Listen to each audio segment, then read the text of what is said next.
too. Tonight, we're talking about the rioting, the protesting. I say protesting. All the civil unrest that's going on in America. Where a lot of people who I know, friends and family members that I have, most people I know really think we're like headed to a civil war. Like it's like getting like real close, and it's getting pretty scary. And what do you mean by a civil war? What do you classify as a civil war? The definition of it, I don't know, but the fact that there's you obviously have two sides. You've always got people that agree and disagree. Yeah. You got two sides, and a lot of the stuff. Just turn on the news and look at what's going on in the streets. So are all acts of violence war? Does it become war at that point because it's violent? I think it could devolve into it. Last week. Okay, so the police started a civil war against the people, right? The police started a civil war? They were the first ones to start murdering people, right? So that's where the war began, right? That's the violence, where the violence started, right? The violence started with the cops killing unarmed black people. So now it's retaliation of some sort. So that's the war, right? The police against the people. Well, it's the narrative that a Marxist Marxist ideology not narrative. You said it's a civil war. So I'm asking, what makes it a war? Is it the violence? Well, the violence started by the police. So the police started a civil war is what you're saying? I'm saying that well, okay, fine. If you want to go there, I mean, the narrative, I think one of the things that we have realized that video is super powerful. Okay, so just like you catch just a split second, a small section.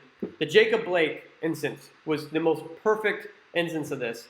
When that first video came out, that must have been maybe 10 seconds long, and then the narrative that he was stopping to help break up a fight between two women, and then the police shoot him, and then this is what happened, and this is what you get to see.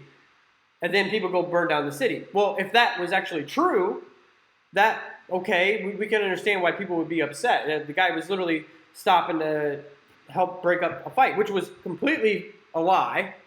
And was it a lie? It was a 100% lie. The police were actually there because his baby's mama called the police on him. Because she had a restraining order against him. He wasn't supposed to have the kids. And the whole reason why the 3 kids were in the car is because he was taking the kids from his baby's mom. And she had a restraining order. He shouldn't have been there. And he also had a warrant out for his arrest for rape.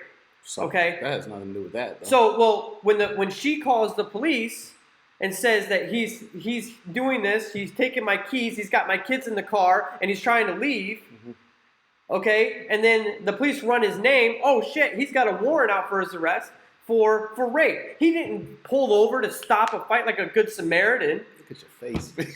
Well, this is the lies that they fucking give to people. They try to say that he pulled over to stop a fight like a good Samaritan, and the police shot him in the back 7 times. He fought with the police. He was grabbing for a knife that was down there on the dashboard. He admitted that he had a knife that he was grabbing for. He told the police that he was afterwards in the hospital. He actually admitted this. This isn't just some white ring conspiracy that was brought up. Okay, so the fact is he told the police, I'm going to get my knife and no, stab he admitted to the police later on after he was in the hospital that I was going to stab you. That he was reaching for the knife and that he had a knife. To stab you? I don't know if he said he was going to stab him, but he was reaching for the knife.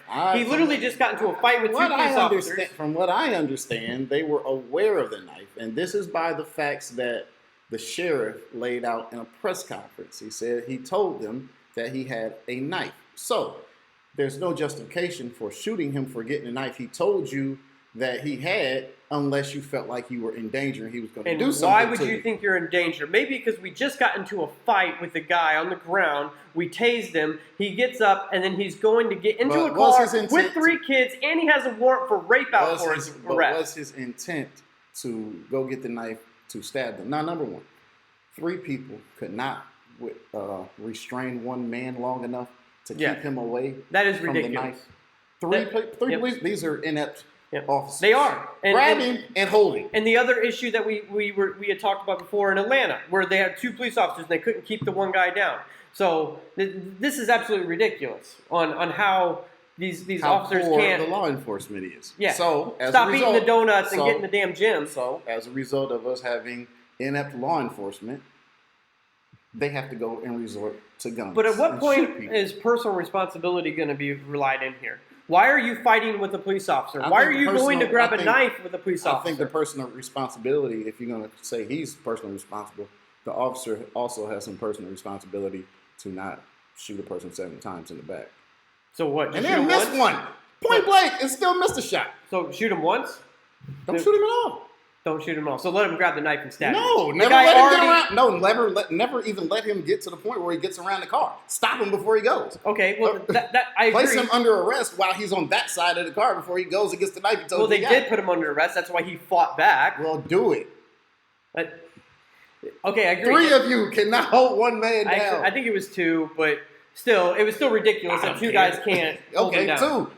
2. I agree. It's still ridiculous that they couldn't have pulled him Stand down. in front of him so he can't go through you. Just stand there. Yeah. You know, he told you I got a knife, so stand there so he can't get to the knife. Don't wait for him to get to the knife. Oh my God, he's got a knife. His actions, what part of his actions that he showed that day was going to tell you that he wasn't going to stab the officer? Seriously, I mean, what actions did he choose that he personally chose as a grown-ass man to do these actions that was not going to show that I wasn't going to stab him? I think if they would have let him get to the knife and then bring the knife out, and they're still from a distance, then you can open fire. Maybe one in the leg, one in the hip, shoulder. And the man's alive. But you let the guy get to the gun, then you follow him to, or you let him get to the knife. You follow him to the knife. Oh my God, he's got a knife, and you start shooting. That's pretty pathetic. No. Individual responsibility But has it's to take still over for- in these cases. Yeah, but the police are supposed to be held to a higher standard. And